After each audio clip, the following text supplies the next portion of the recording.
Dans la pensée éternelle de Dieu, c'est l'onction, et l'onction seule qui donne de la valeur à la vie. Ce ne sont pas les dons naturels ou acquis, ni ce que nous pouvons avoir hérité, ni ce que nous sommes appliqués à cultiver.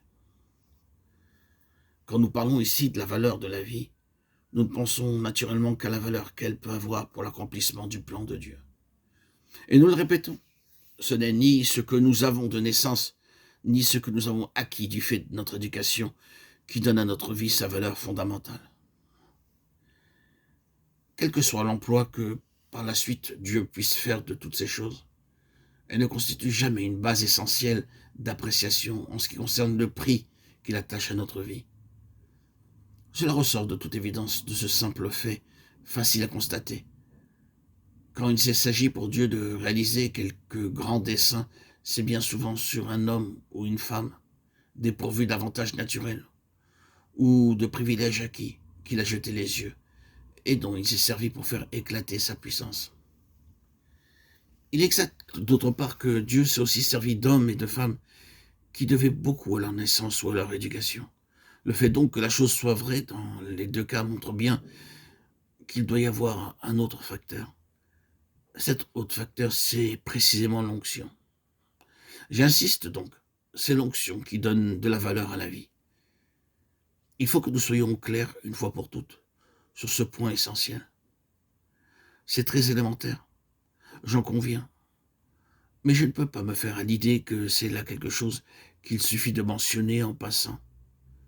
On peut évidemment se borner à voir là une proposition intéressante, quelque chose de juste, bon à noter et bon à répéter aux autres.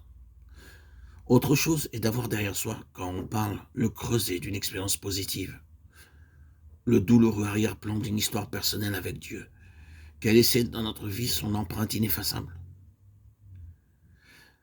La vérité n'a du prix que si elle est assimilée, non pas intellectuellement, mais spirituellement. Et même alors, une vérité comme celle dont nous nous occupons n'acquiert tout son prix que si elle s'est imposée à nous par la voie douloureuse de l'expérience. C'est ce qui nous permet de dire et de répéter, c'est l'onction qui donne de la valeur à la vie. Quand pour expliquer le succès relatif de son ministère, un serviteur de Dieu se met à faire état de ses dons naturels, des connaissances qu'il a acquises ou des capacités qui lui sont propres, il va au-devant d'un désastre. Tôt ou tard, ses yeux s'ouvriront à la tragique vanité de ces choses. Il se sentira perdre pied.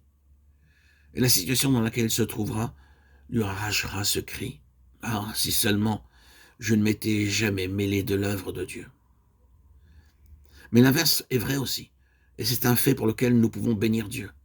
L'onction donne à la vie une valeur à laquelle elle n'aurait jamais pu atteindre et que rien d'autre n'aurait pu lui donner. L'onction confère des ressources qui dépassent en degrés et en nature tout ce que nous pouvons posséder de naissance ou hériter ou acquérir par les voies ordinaires.